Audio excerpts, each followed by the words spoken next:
writing that down.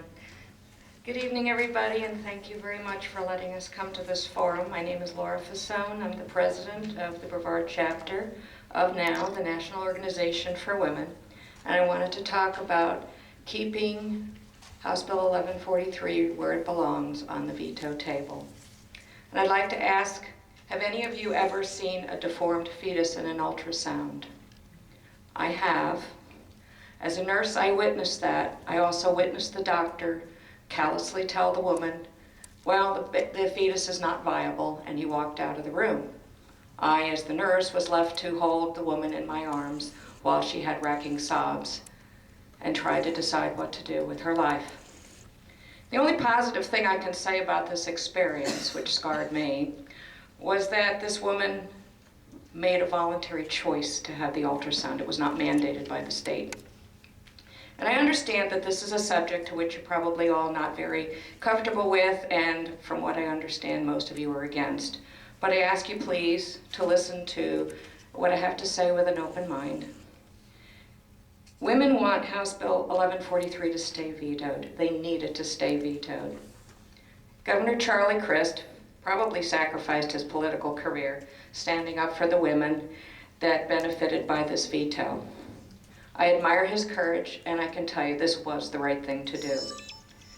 Now, Governor-elect Rick Scott wants us all to get to work and cut costs and waste and put Floridians back to work and save their homes. But yet he's for spending time, which equates to tax dollar money, to revisit this bill and overturn the veto. I just am wondering how this will benefit out-of-work Floridians who stand to lose their homes. Now, there are people who equate being pro-choice with being pro-abortion. This is not true.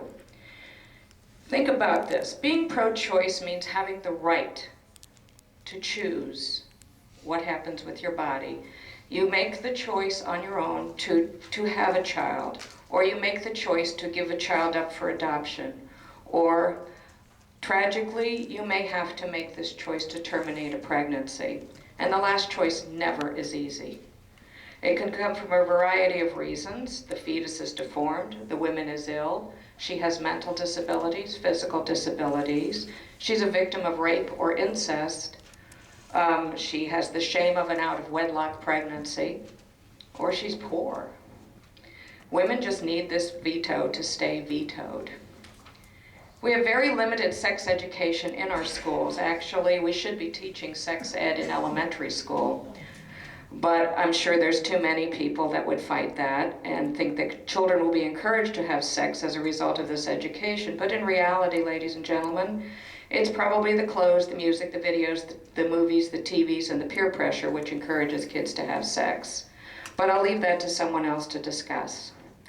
So now we have children with poor knowledge or no knowledge at all being pressured to have sex. Our young women are not equipped for this. We need to adopt the Healthy Teens Act to help cut down on unwanted pregnancies. Now, contraception is expensive and difficult to obtain if you are a teenager, a poor woman, or a working woman without health insurance. Many women are encouraged by churches not to use contraceptive. Some pharmacists refuse to fill a contraceptive prescription. If we made contraception more affordable and easier to obtain, either through education or opportunity, the outcome would be a win-win for all of us. In the meantime, women want this House Bill 1143 to stay vetoed, and they need it vetoed. Now, back in the dark ages when I was in school, it really was abstinence only. And of course, that didn't work for many people. And when it didn't, well, there were shotgun weddings, or girls would go away and visit Aunt Betty for 9 months. I don't know if any of you younger folks were aware of that. Or there would be the back alley abortions, or even worse, a young woman would try and abort herself with a wire coat hanger. It often resulted in serious injury or death. And the women who did have out-of-wedlock babies were usually shamed and shunned. Today, so many men either deny paternity or need to be taken to court. Worse, they call themselves the baby daddy and strut around like a rooster in a barnyard. However, rarely do these barnyard creatures help out financially. How many single mothers do any of you work with? As a nurse, I can tell you I work with many. And many of these women are strapped financially. They're exhausted and overstressed. So before you sit in judgment and say that women shouldn't have had the sex, remember the old adage, it takes two to tango. If you want to mandate legislation on a woman, then why isn't that baby daddy mandated to witness the ultrasound as well? A woman cannot get pregnant without a man. Society does not penalize men for having indiscriminate sex. In workplaces, many women still function in subordinate roles. Many male managers, doctors, professors, even legislators pressure women. You know, there's a saying, power is an aphrodisiac. There is no legislation penalizing men for having sex with women except for rape, and even then, the woman has to go through a terrible time proving she wasn't asking for it. And just this week, a federal judge is holding up the new health care bill, stating that the government cannot force citizens to obtain health care. Well, if you agree with that, how can you force a woman to get a mandatory ultrasound before having a legal procedure? This is pure bias against women. It violates a woman's privacy. Would you consider anyone playing politics and taking away the rights of your wives or daughters?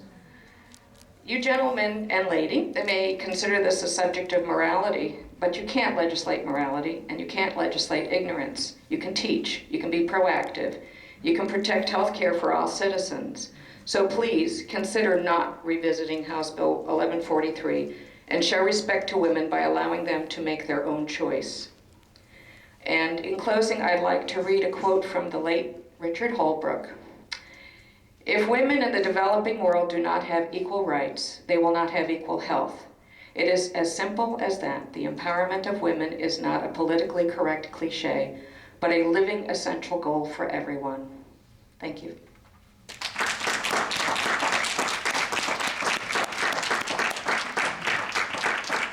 And this won't cost you anything.